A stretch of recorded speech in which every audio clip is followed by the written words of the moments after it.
3 minutes. Thank you, Vice Chairman, sir. Sir, I, on behalf of my party, raised to support this bill. Sir, India has seen a downward revision of GDP.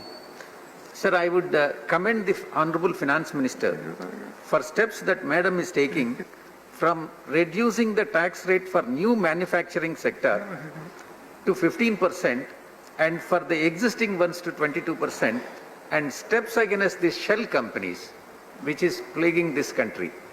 Sir, there are many reforms ushered in by the present government. India needs these reforms more than ever. I have two suggestions to be made to Honorable Finance Minister. Sir, decriminalization is one, and direct listing in foreign jurisdiction is number two. Sir, the bill proposes 72 amendments to the Companies Act 2013 to decriminalize various offences which can promote ease of doing ethical business and also ease of doing honest business. This is really appreciated, sir. It'll also boost the confidence of the investors along with giving the impetus to the business, as fear of imprisonment will be reduced significantly.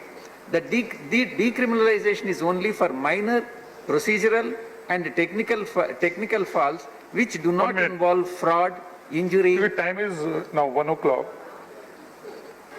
Sir, the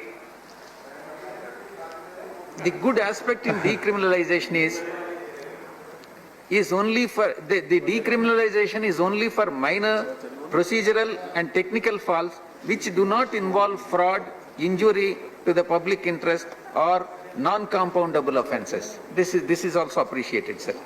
And the second suggestion which I would like to make is the direct listing in foreign jurisdiction. The bill empowers the central government to allow certain class of Indian public companies to directly list class of securities as may be prescribed in the foreign jurisdiction, which is really appreciated, sir.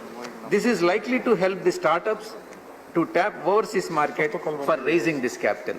With these observations, I conclude and I support this bill, sir. Thank you.